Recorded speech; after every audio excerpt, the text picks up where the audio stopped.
Okay, so today's video is going to be surrounded around mental health. Please don't judge me. I have this little ugly bump on my face. Um, so there's no way possible for me to talk about mental health and I not share my own story.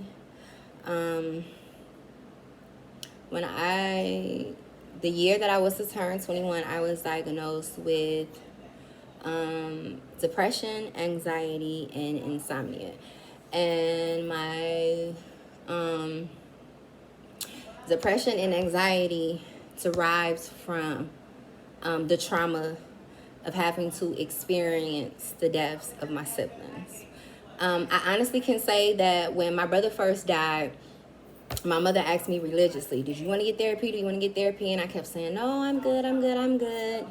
But in reality, after my brother died, I definitely should have got therapy because I didn't realize, and I don't even think my mom realized how traumatic it was having to bury my brother.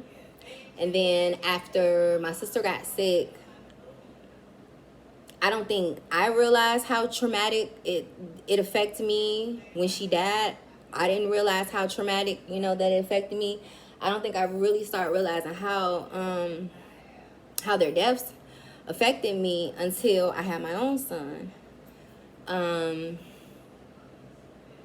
And I just think that we don't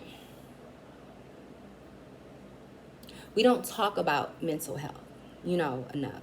Because in reality, I strongly believe that it is more people that are walking around with depression, anxiety, PTSD, postpartum depression, and they have no clue what's going on. And that's because in our communities, we are a get over it community.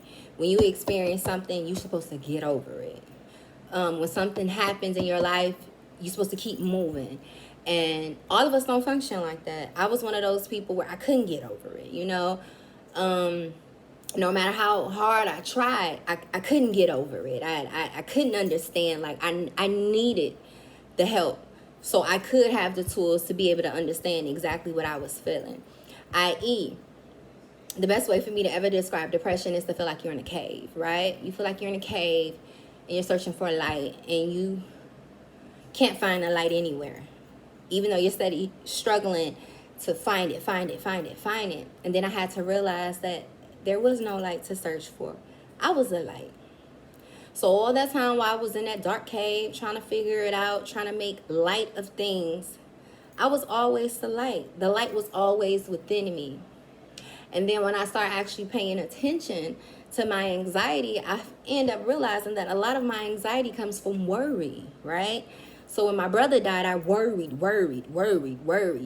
When my sister got sick and when my sister died, I worried. When I had my son, I worried. When my mama had to get her pacemaker, I worried. So I end up finding out that a lot of my anxiety comes from me worrying about things. Sometimes things I can control, some things I can't control. But it's the worrying part that I had to end up realizing, like, we don't talk enough about mental awareness. We don't talk enough about mental space because at the end of the day, I know for a fact it is a lot of us that's dealing with traumatic experiences, specifically childhood traumatic experiences that we never healed from. So now we're all walking around in these bodies like we grown ass adults when in reality, most of us are functioning out of childhood trauma. And a lot of us are scared to even go get help because it's not a black thing to do. Or what if people gonna say I'm crazy or any of that stuff? It doesn't matter. As long as you take the initiative to go get help and make sure that your mental mind state is healthy and the mental mind state of other people around you. If you don't want to go to therapy, start support groups.